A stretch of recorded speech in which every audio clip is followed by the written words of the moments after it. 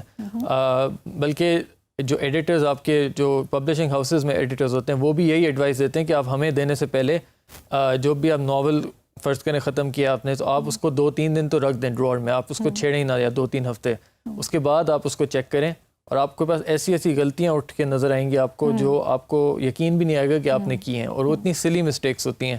Grammar کی mistake ہو گئی وہ, تو وہ جب انسان لکھ رہا ہوتا ہے تو وہ ایک مائنڈ, اس کا ایک ڈفرینٹ مائنڈ سیٹ ہوتا ہے, وہ ایک فلو میں ہوتا ہے تو وہ لکھتا جاتا ہے. لیکن پھر جب ایڈیٹنگ سٹیج میں پتہ لگتا ہے کہ کہاں کہاں آپ نے غلطی کی ہوئی ہے. اور یہ جو 2-3 ہفتے کا گیپ ہے اس سے کس طرح مدد ملتی ہے؟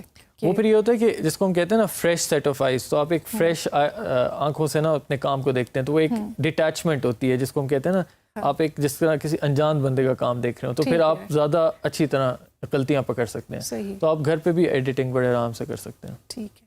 اچھا, شروع میں ہم نے کہا کہ جیسے کچھ لوگ جو ہیں وہ بس لکھ لیتے ہیں اور کچھ جو ہیں مطلب پلاننگ کے ساتھ لکھتے ہیں اور کچھ انتظار کرتے ہیں انسپریشن کا.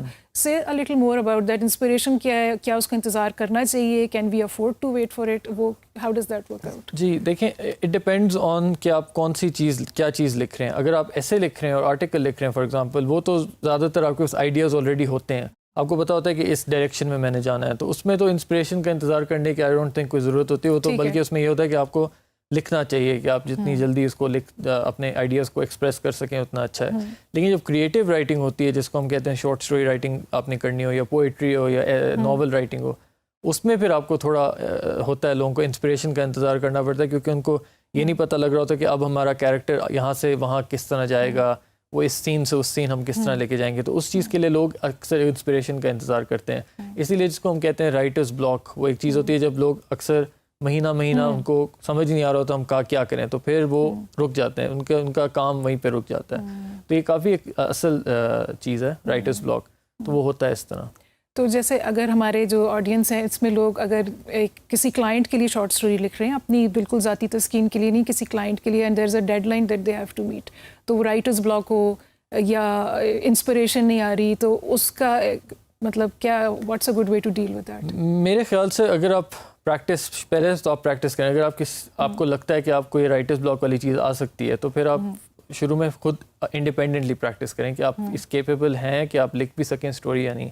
تو اگر آپ میں کیپیبلٹی ہے اور آپ میں وہ آپ کو رسپانس اچھا ملتا ہے, تو پھر ہی آپ کسی کا کمیشن کروائیں. اگر کوئی کمیشن کرتا ہے تو آپ ایکسیپٹ کریں اس کا, اس کے بغیر کمٹ نہ کریں. ہاں, کمٹ نہ کریں. بالکل صحیح ہے. اچھا, آپ ظاہر ہے اچھا لکھنے کے لیے اچھا پڑھنا بھی ضروری ہے.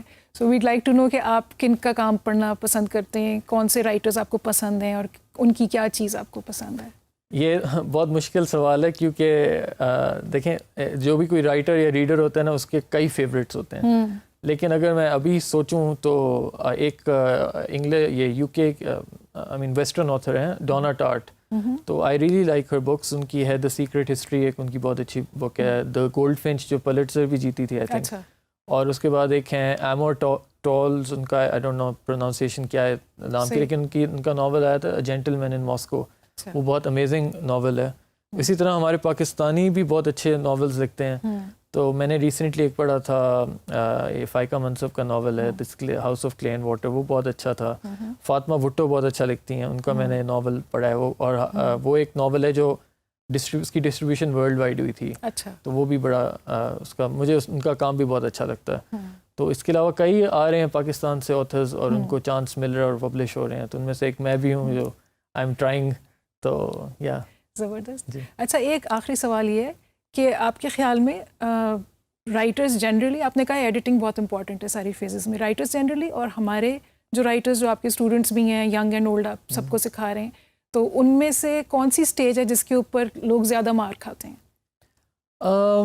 میرے خیال سے ایڈیٹنگ والی اسٹیج پہ لوگ نہیں ایڈیٹنگ کرتے. میں چاہے اسپیشلی بچوں کو تو میں بہت کہتا ہوں کہ آپ پروف ریڈ کیا کریں. ٹھیک ہے. تو پروف ریڈ جب تک آپ نہیں کریں گے نا, کئی غلطیاں نکل آتی ہیں. اگر آپ مجھ سے بھی لکھوائیں نا تو میں بھی غلطیاں کروں گا. صحیح. تو یہ ایک بہت بڑا ایشو ہے پاکستان میں نہیں پوری دنیا میں. لوگ ایڈٹ کرنے کیے بغیر پوسٹ کر دیتے ہیں, ایڈٹ کیے بغیر چیز بھیج دیتے ہیں. تو وہ جو پھر ایگزامینر ہوتا ہے آپ کا, اس کے ذمہ آ جاتا ہے. اسی طرح جیسے اب آپ کے آئلٹس ایگزامز ہیں یا اس طرح کے GRE ہے جو ان سے, اس میں ایک ایسے پارٹ ہوتا ہے. اگر آپ بغیر پروف ریڈنگ کیے ہوئے دے دیں تو ایگزامنر ان کے پاس ہوتا ہے جی بلک کے حساب سے پیپرز آئے ہوئے ہوتے ہیں. تو اگر وہ آپ کا پیپر اچھا نہیں ہے, آپ کا ایسے اچھا نہیں ہے, اس میں غلطی ہیں, اس کا مطلب آپ ان کا ٹائم ویسٹ کر رہے ہیں. اور اگر ان کا ٹائم ویسٹ ہو رہا ہے تو مطلب ان کے پیسے ضائع ہو رہے ہیں. تو وہ آپ پہ تو جتنا زیادہ وہ ٹائم آپ کے ایسے پہ اسپینڈ کریں گے اتنا ان کو غصہ بھی زیادہ چڑھتا ہے. تو obviously پھر وہ آپ کو گریڈ بھی گندا دیں گے. ٹھیک تو ہے, اس لیے editing is the most important. It's the most important and the most neglected بھی. Most neglected as well. That's good to know. Thank you so much Awais ہماری اسٹوڈیو میں آنے کا.